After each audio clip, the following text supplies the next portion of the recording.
Alright, so I just wanted to do another recap of the trade that I would have entered in yesterday. As I was just doing a chart markup. I hadn't been in the charts all week. I just wanted to see what was going on.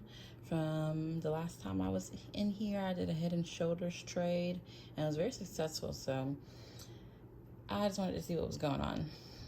And the trade earlier that I entered in, you can go and check out my analysis for that. It did end up stopping me out. So I'll show you that on the 15-minute.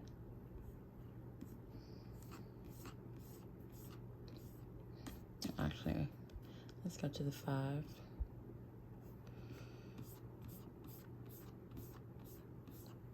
So as you can see, the entry point, I have my purple line.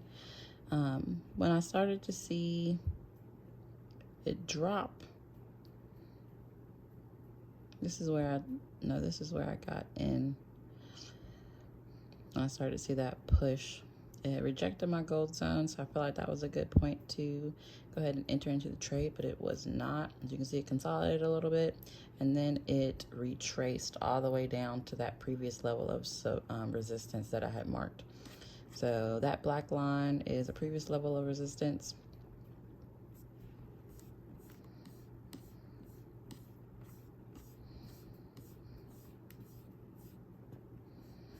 As you can see, it hit multiple times. So here, 2, 3, okay? So it went back down and tested that previous level of resistance, and then it crushed it. It went all the way down. So this was a support level, so let's mark that. Support turned into resistance. It's another good why did it go all the way down there? It's another good indicator. So let's change this. So as you can see, this new support line was old support lines as well. Here, here, here, bounce back off, bounce back off. It bounced. So it dropped all the way down to this old level of support. Did not expect that. I did not expect that. So go back to our 15. And you can see where my analysis started. I felt this was the push to the upside, but it was not. I needed to wait just a few more minutes. I should have waited. Oh, trading view is so annoying. All right, so I got in right about here. If I would have waited for the retracement all the way down here, I could have entered in at a lower point and caught some stupid dummy pips. Definitely could have caught all of those pips. But, you know, it's a learning lesson. It's good practice, so I can learn how to use my Fibonacci retracement tool.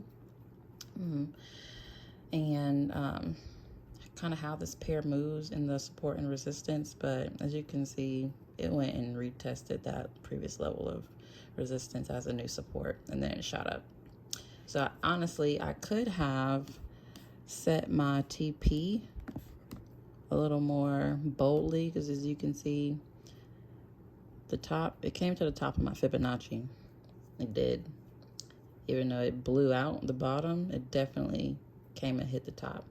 So if I had a little bit better analysis, or if I came maybe 5 or 10 minutes later in the chart when the candlesticks were right about here, I probably would have been able to get a better entry point and saw that it was going to retrace, and would have been able to call all of these dummy pips. But it's okay. It's a learning lesson. I also, when I do this scalping strategy, I like to go down to the 1 minute, because there you can really see where the price is about to move, especially if you're using your indicators.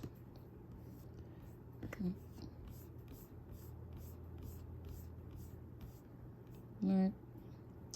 So right about here, where I got in. I should have waited. 2 candlesticks is not enough confirmation. So I should have waited because bloop, bloop, bloop, went all the way down, popped my stop loss, teetered right off of this previous level of resistance, made it a new support, and then shot the hell up. It shot all the way up. Past my TP to a previous level of resistance here. So that's okay, but at least we are able to see that now. And next time I see this type of setup, I'll actually be seeing it hit that previous level of resistance. Then it bounced back off.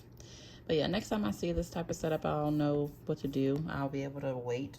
But I just wanted to do another little recap of that fictitious trade that I had taken. So if you didn't catch that, go back and catch the GDPJPY Fibonacci retracement analysis video, part 1. This is part 2.